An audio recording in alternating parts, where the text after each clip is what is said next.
Nowadays, many people are social media fanatics. They are always looking at their mobile phones or tablets and updating their Twitter or Facebook accounts. They are taking pictures of what they eat or taking pictures of themselves, which is called selfies. When people are not oversharing, they are constantly reading or looking at what friends and family members are posting. Social media is becoming addicting. Research shows that most people spend, on average, almost 4 hours a day on social networking sites. That's almost 30 hours a week.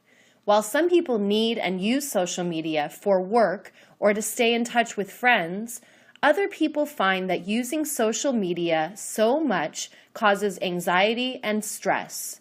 People also tend to use social media as a way to procrastinate. So, just as many religions ask people to abstain or not to have certain foods or drinks for a certain time, many people are taking social media fasts. They are not updating their statuses, and they are also not reading what other people are posting. They choose to stay away from social media for 30 days. Ironically, the details of these fasts can be found on social networking sites all over the internet. The reasons people undertake a fast are varied. Some people want to reconnect with their families or friends by disconnecting from their cell phones. Some people want to be more productive at work. What did some fasters do instead of logging on? Some decided to connect with friends by actually sitting down and having face-to-face conversations. If friends or loved ones were far away, they would call them on the telephone instead. Some even wrote handwritten postcards or letters. The results were mixed. Some people felt that not using social media made them more anxious. Others developed more positive habits like journaling or meditating. The hockey team Los Angeles Kings won the 2014 Stanley Cup and had a parade last Monday in Los Angeles to celebrate the victory. During the parade, fans from all over California came out to support and celebrate with their favorite hockey team. According to the Los Angeles Police Department, over 200 uniformed officers were sent to the parade to make sure everything went okay. Although the parade went by without a problem, the LAPD's public information officer said that there was an increase in alcohol-related arrests than when the Kings won the Stanley Cup in 2012. According to Christopher Harris, who attended the parade with his family, a lot of people who attended the parade had gone to the bars surrounding the Staples Center and had gotten drunk before attending the parade. I saw one person throw up on the street in front of a policeman. They put him in the back of the police car, Harris said. The cheers from the crowd started getting louder and louder as the players from the Kings started passing by. Robert Lopez, who attended the parade even though he was rooting for the New York Rangers, said that the Kings fans started getting really annoying. He was pretty sure it was because of the alcohol. Everyone seemed pretty drunk. Lopez said that he was glad that he didn't bring his New York Rangers jersey, as he originally planned on, because he said people would have definitely thrown stuff at him. A public relations worker for Los Angeles Kings issued a statement for the hockey organization saying that they do not condone people to drink before going to attend the parade. He went on to say that they took the precaution of having the parade start earlier than it did in 2012 so that people didn't have a chance to go get a drink. It seems as if it still failed. Susan grew up in Lincoln, Nebraska, the heartland of the USA. She remembers playing in the cornfields as a child and seeing miles and miles of land stretching out as far as she could see. One day, her aunt took her to see the 1997 movie Titanic, starring Leonardo DiCaprio and Kate Winslet. She marveled at the sight of the vast ocean. It was something she had never seen before. She remembers turning to her aunt to say, "I'm going on a ship like that one day, Auntie." True to her words, Susan left Nebraska and moved to Los Angeles, California. She wanted to live near the ocean and was delighted to discover the Queen Mary was permanently docked in Long Beach. The grand ship, which has the same size of the Titanic, is now a museum and tourist attraction. She didn't hesitate to book a tour of the ship. "This is wonderful," she thought to herself. Upon arriving on board, Susan was not disappointed. It was everything she hoped it would be. The ship was restored to its original state, which was very luxurious. The tour she took highlighted the ship's history and importance over the years. She ate at one of the 3 restaurants and stayed the night in the ship's hotel. The Queen Mary was built in the 1930s in Great Britain and enjoyed many years sailing across the Atlantic Ocean. It was host to many dignitaries such as Winston Churchill, the Duke and Duchess of Windsor, and many Hollywood celebrities. During World War II, the ship was assigned as a troop transport where it was used to transport up to 18,000 Allied soldiers per trip. After the war, it was restored to its original state and began its transatlantic travels. In 1967, the city of Long Beach purchased the aging ocean liner, and it has been a popular attraction for the city ever since. "It is living history," said Susan after her visit.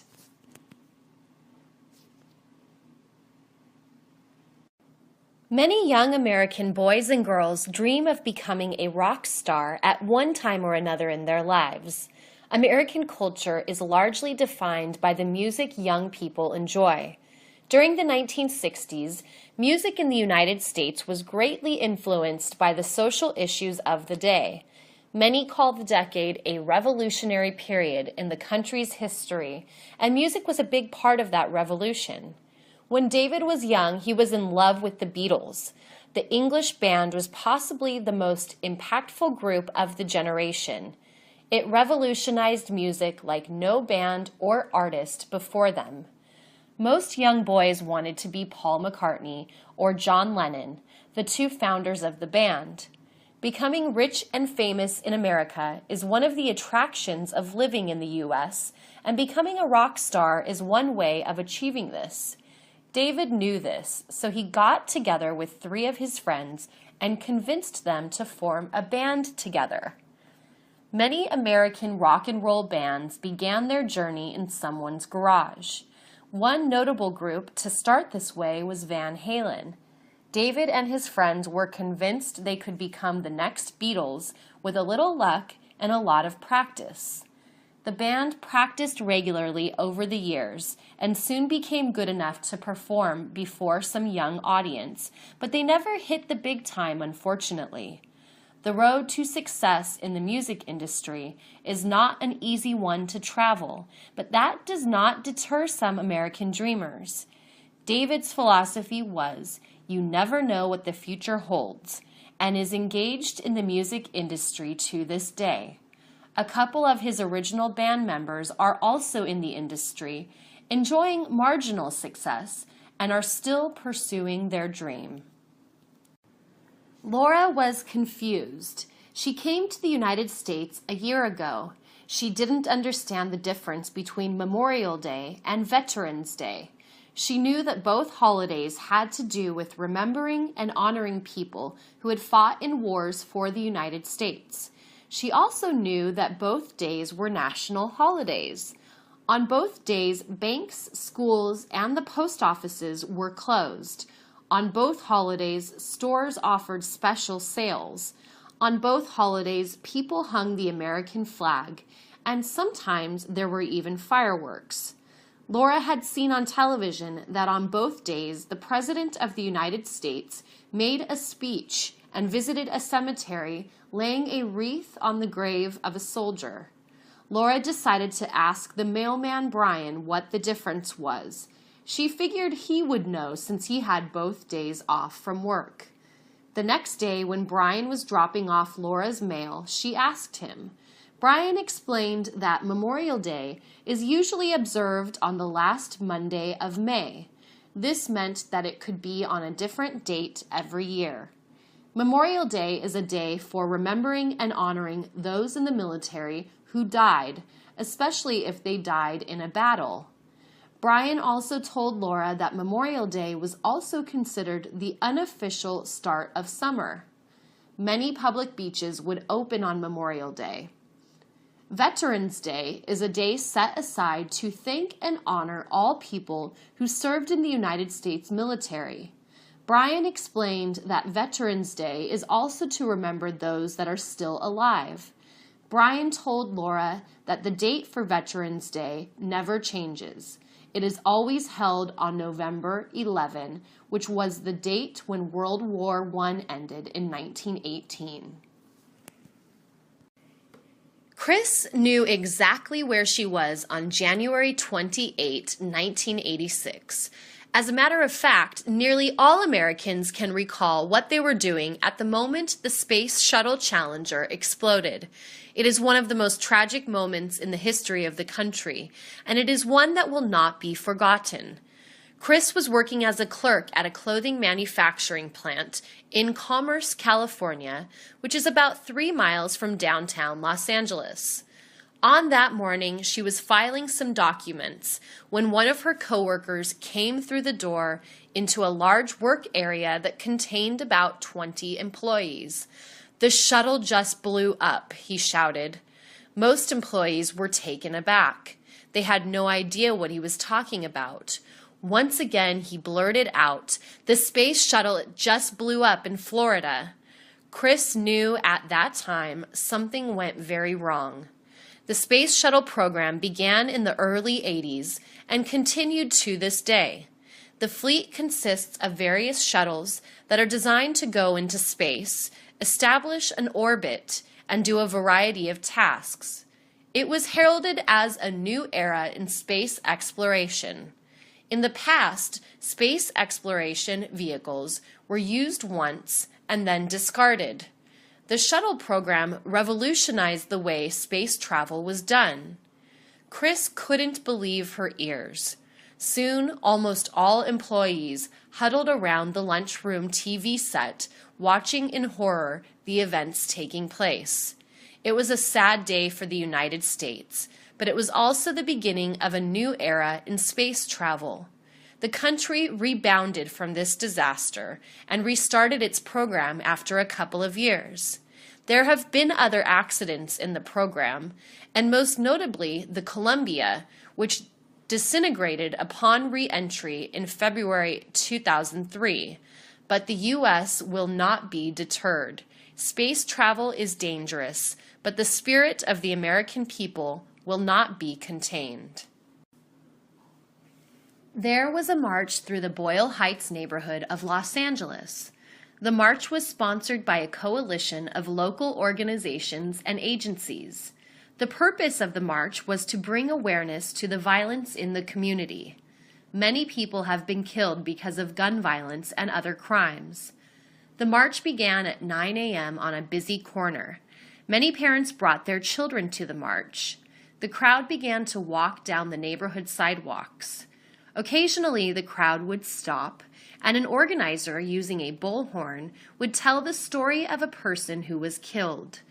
After the organizer told the story, there would be a prayer followed by a moment of silence. There were relatives of people who had been killed participating in the march. Some of these relatives would leave lit candles, balloons, or flowers in remembrance of the persons who died. One woman who died was found in the lake of Hollenbeck Park. Police suspect that her boyfriend killed her. She had a baby daughter. Her ex-husband participated in the march and asked that organizers include her in their prayers. The march continued for 20 blocks and ended at Wabash Park. While the march was somber, the mood inside the park was more celebratory. Different organizations had booths with information about local programs. There was a craft table for kids to draw a picture about the kind of neighborhood they wanted to live in. Different bands played between speakers, offering solutions to the neighborhood's problems. On the same day, there was another march at a nearby housing project. In the spring, 4 houses were firebombed. Police suspect the attacks were racially motivated. Organizers planned to hold the march again next year. They really hoped, though, that conditions in the neighborhood would improve so they wouldn't have to march. David's cell phone started vibrating in the middle of the night. He woke up right away and nervously reached to his nightstand. He always set his cell phone to vibrate and charged it next to his bed when he went to sleep. David looked at the time on his cell phone. It was 2 a.m. The only time someone contacted him at that hour was when there was an emergency. He read the message on his cell phone. It was an emergency. The text message said that a little boy had been kidnapped near where David lived. The boy had been taken into an orange Honda Civic. The text message also gave the license plate number of the car. There was also a picture of the little boy and a written description of what the boy was wearing when he was kidnapped. The boy's name was Adam. David didn't feel like he could do anything at 2 o'clock in the morning. He went back to sleep. In the morning, however, he woke up thinking about the message and about the boy. David had never heard about an Amber Alert before. He decided to look it up on his computer. He learned that the Amber Alert system is an emergency broadcast system used to let people know when a child is abducted. It was named for a little girl named Amber Hagerman, who was kidnapped when riding her bike in Texas. Little Amber was found dead later. The news made David feel sad and angry, but he also felt like now he could do something to help. He decided to stay aware to see if he saw a boy or a car matching the description in the Amber Alert. Ken and Anthony were childhood friends. They went to elementary and high school together. They went to college in different states, and then they lost touch. That was 20 years ago. One morning, Ken was reading the newspaper with his morning coffee. Inside, he saw an announcement for a poetry reading at a nearby bookstore. He was surprised to find that the featured poet was none other than his friend Anthony. Ken decided to see what his old pal was up to. Ken sat in the last row of the area set up inside the bookstore. When Anthony was introduced and came up to the podium, Ken hardly recognized him. Anthony was almost completely bald and had a little potbelly. When Anthony was in high school, he was very handsome. What Anthony had lost in looks was made up for in talent. Anthony's poetry was quite good. Anthony recognized Ken sitting in the back row.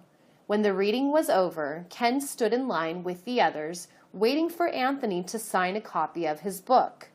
When it was Ken's turn, Anthony stood up and hugged his long-lost friend. Anthony invited Ken to stay until he had finished signing books. Ken did, and the two men grabbed a cup of coffee at a nearby cafe. Even though so many years had passed since the two had seen each other, both men had a lot in common. Both graduated from college with degrees in comparative literature. Both went to graduate school. Anthony got his Master's of Fine Art in writing. Ken went to law school. Both men married Mexican women. Both men divorced. Both men also had sons that were only a year apart. Ken and Anthony decided not to lose touch again. They planned to meet once a month for breakfast on Saturdays. A great American tradition dating back to the birth of the country is the board game night. This is where 2 or more families get together at someone's home to have dinner and refreshments and then play games. This is an activity where almost anyone can play. Most board games can be played by children as young as 6 or 7 years old. It is fun for the kids to test their skills against their older brothers and sisters or their parents. One of the oldest and most popular board games is Monopoly. It is a game where all players start in the same place and roll dice to advance from square to square. Little Johnny wanted to join the game one night and asked his parents if he could play. "Please, Mommy, please let me play with you tonight," he pleaded. His mom thought about it for a while and said, "Okay, Johnny, tonight you can play." She really didn't think he was going to be able to play the game, but to her surprise, he was very good at it. The object of the game is to bankrupt your opponents and have most money at the end of the game. You buy properties with money collected by moving around the board. The more money you have in your bank, the more property you can buy. Johnny landed on the boardwalk square, which is a very prized property. It is the most expensive property, but Johnny knew its value and bought it. The square is positioned at the end of the game where everyone collects $200, but if you land on it, you have to pay a high rent. Johnny bought a couple of nearby properties too, and before long he was collecting rent from all the other players. Johnny ended up winning the game, which made him very happy, and it also made his mom very proud of him. Johnny showed her and everyone else what he was capable of. The Mexican national soccer team had just won a match against Croatia in the World Cup. This meant that Mexico advanced to the next round. Mexican soccer fans worldwide are known for loyalty to their team. After this win, however, some wonder if they took their loyalty too far. In Huntington Park, California, fans took to the street after the win. The afternoon crowd grew to almost 200 people. The fans waved flags, yelled, honked their cars, and jumped around the streets. The crowd was so big that they blocked traffic. This caused traffic jams in the area. While most of these fans were just overzealous, a handful were intoxicated. Instead of just celebrating, they began throwing bottles. Some of the fans even began rocking cars parked on the streets. Police were called to the scene. Not only did the local police department send in patrol cars, 2 police helicopters flew overhead, and some police on horseback began to try to disperse the crowd. Someone threw a bottle at a police horse. Police urged shop owners to close their businesses. The police arrested 5 people. Thankfully, no one was hurt. When Mexico played again the following week, police patrolled the streets in advance. This time, they were going to be prepared if Mexico won again. Mexico was playing against the Netherlands. The Dutch team won 2-1. Mexican fans in Huntington Park still took to the streets despite the loss.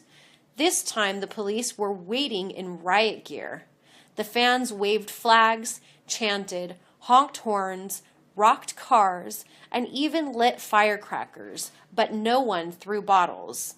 The police didn't arrest anyone. They did have to close off 3 blocks to traffic, though. The police were probably secretly glad that Mexico didn't win. In 4 years, when the next World Cup happens, they'll worry about it again. Carla moved to San Francisco 2 years ago. All of her family was in Boston. Every year she tried to visit her family twice. She would go once in the summer and once during the Christmas holiday. Traveling cross-country was expensive, though. She needed to find a way to save money on her travel. She decided to try and use an airline loyalty program to see if that would help. There was one airline that Carla preferred to travel on. Every time she used that airline, there were hardly any delays, and the trip was always comfortable. The airline featured in-seat direct TV, so she could watch her favorite television shows while traveling. She could also order food and beverages right from her seat. An extra perk was that each seat had an electric outlet. This made it easy for Carla to plug in her computer and do work on her trip. On her last trip, Carla decided to sign up for that airline's loyalty program. She would earn points for every trip she made. Those points could be used towards air travel. The airline worker informed Carla that she could earn even more points if she signed up for the airline-sponsored credit card. The card had a low interest rate and no annual fee. For every dollar Carla spent, she would earn 1 point to use towards travel. Carla signed up for the credit card. She had good credit, so she was approved. Carla used that credit card to pay for a round-trip ticket to Boston. After only one trip, Carla had earned enough points for a free one-way ticket. That saved her almost $500. It felt like traveling for free. Carla decided to stay loyal to this airline. Marie and Mark have been dating for 4 months. The relationship is moving fast. They already are talking about a future together, including moving in together. For Marie, this means moving her 2 children from a previous marriage as well. Marie's children call Mark Daddy. Mark and Marie see each other almost every day, and yet they have never actually met. Marie lives in the city of Terrace, and Mark lives in Houston. They began conversing with each other in an online chat room. How they see each other is through video chat programs like Skype. They are constantly texting one another and sending one another pictures. Marie asks her friend Bella for advice. Bella met her husband, Dan, on Twitter 4 years ago and moved from New York City to Los Angeles to be with him. It was different from Marie and Mark's situation, though. Bella and Dan had friends in common, even though they lived on opposite coasts of the United States. Bella also traveled to Los Angeles a number of times to decide if she really liked Dan and if she could live in another city. Dan and Bella traveled back and forth for over a year before deciding to move in with one another and make a life together. Bella, like Marie, has 2 children from a previous marriage. Bella's kids do not call Dan Daddy, though. Bella warns Marie not to get in too deep. She tells Marie that Mark needs to come and visit Los Angeles. Marie can also go to Houston. Bella feels that you really cannot be in a relationship with someone you only know through the computer. There have even been cases of people being tricked and not being who they say they are. Marie is infatuated, though. She and Mark have started talking about the kind of house they will buy together in Houston. It was the first week of June. Gabby just finished her 3rd year of high school in El Sereno. However, when she received her report card in the mail, she learned that she failed a semester of algebra. This meant she had to go to summer school. Gabby was glad she had the chance to make up the class. She can't move on to the next level in math if she doesn't pass algebra. Summer school isn't easy, though. Gabby has to master the material in 6 weeks instead of the 20 she had during the regular school year. Summer school also meant that Gabby would be stuck in a hot classroom while most of her friends were at the beach or local amusement parks. Her friends passed algebra, so they had most of June, July, and August free from schoolwork. Going to summer school also meant that Gabby's family had to change their summer vacation plans. Gabby had to be in summer school from 9 a.m. to noon. She couldn't stay up late on weeknights or sleep in. She had to be on the bus at least an hour before class started, or else she would be late. The classrooms were hot since the school building was old and did not have air conditioning. When Gabby came home from school, she couldn't do whatever she wanted. After Gabby took the bus home from school, she had homework to do. This was the first time Gabby had to go to summer school. She wanted it to be the last time. Gabby made a promise to herself. In the fall, when regular classes begin again, she will try her hardest to pass. Sweating in a classroom while your friends are out having a good time is not fun. Summer break is not so much of a break when you have school. Francesca picked up her 7-year-old son from school one afternoon. Isaac proudly showed his mother what he had made at school that day. It was a card made out of brightly colored construction paper.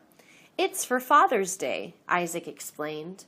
The card was cut into the shape of a man's dress shirt with a drawing of a man's dress tie. Inside the card, Isaac had written the words "Happy Father's Day." Francesca wasn't familiar with Father's Day, as it wasn't something celebrated in her home country, so she asked her neighbor Jenny about it. Jenny told her that Father's Day, like Mother's Day, is a made-up holiday in the United States. It is always celebrated on the second Sunday in June.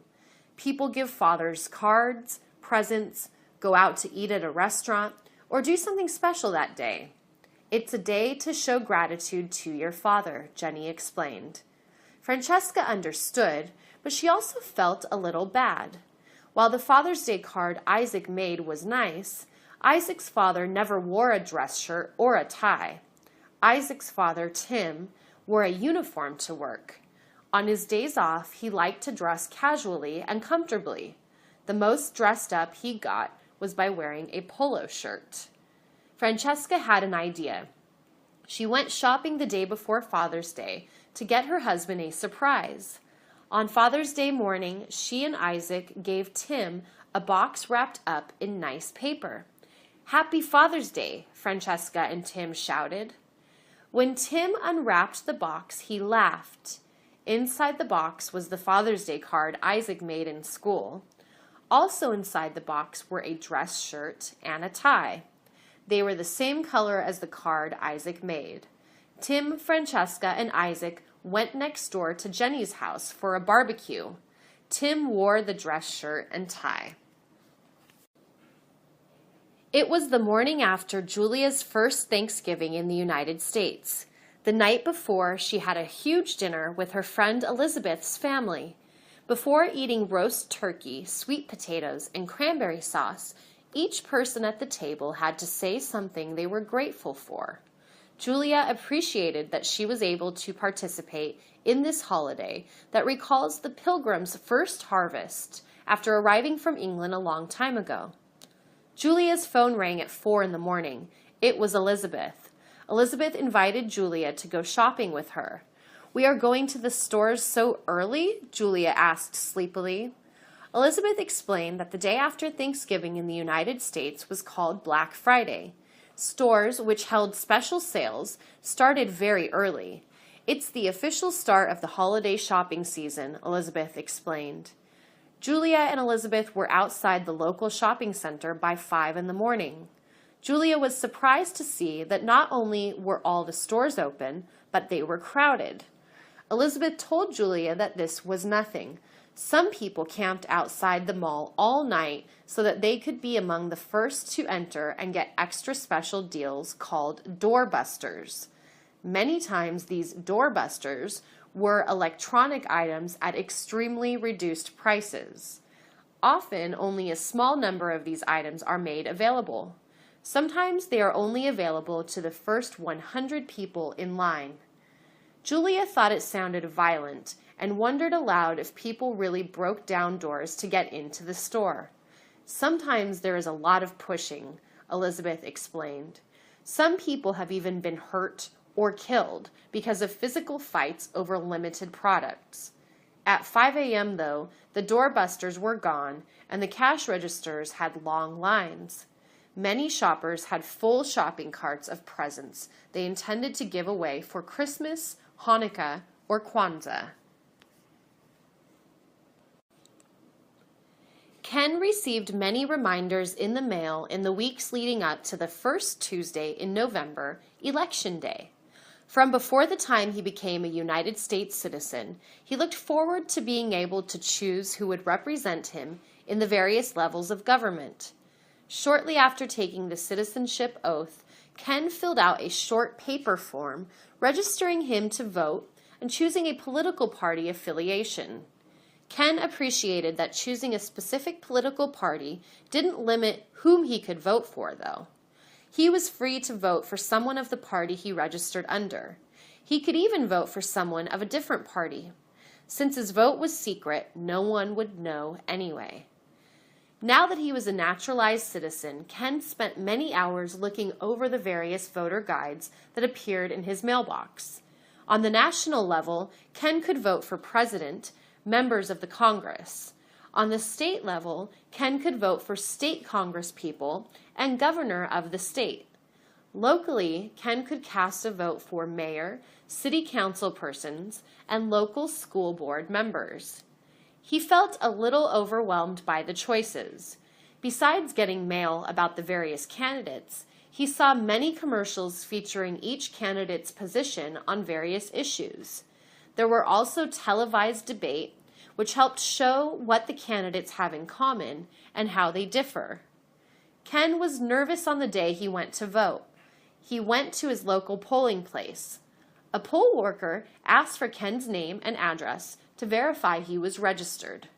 Ken confirmed his registration by signing next to his name. Then he was given a ballot and led to a booth where he had to make some tough choices. Callie noticed that her son, Jesus, a high school senior, was acting very strangely.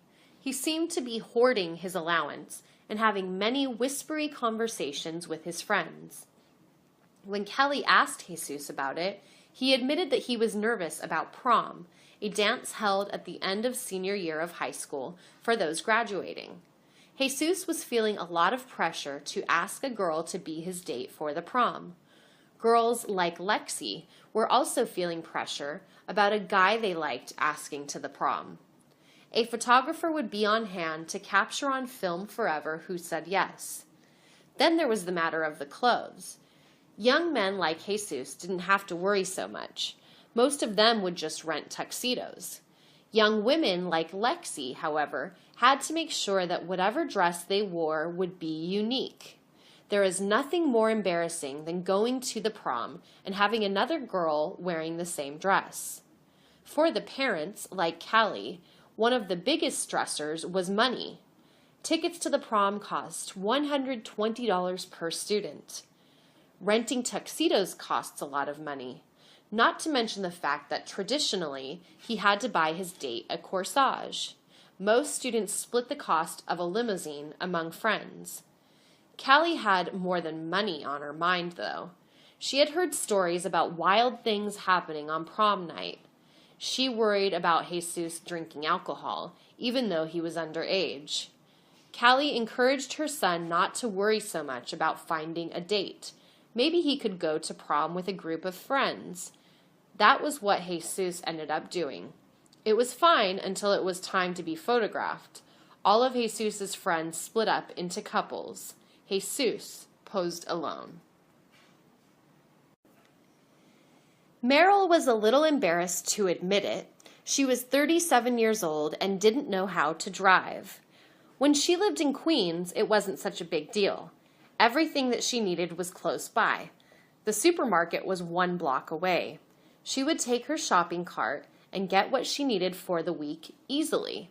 When she didn't feel like dragging the shopping cart, the supermarket even delivered for free. All she had to do was tip the driver. She would use that same shopping cart to take clothes to and from the laundromat, which was only a block away. While Meryl's job was not a block away, the subway station was.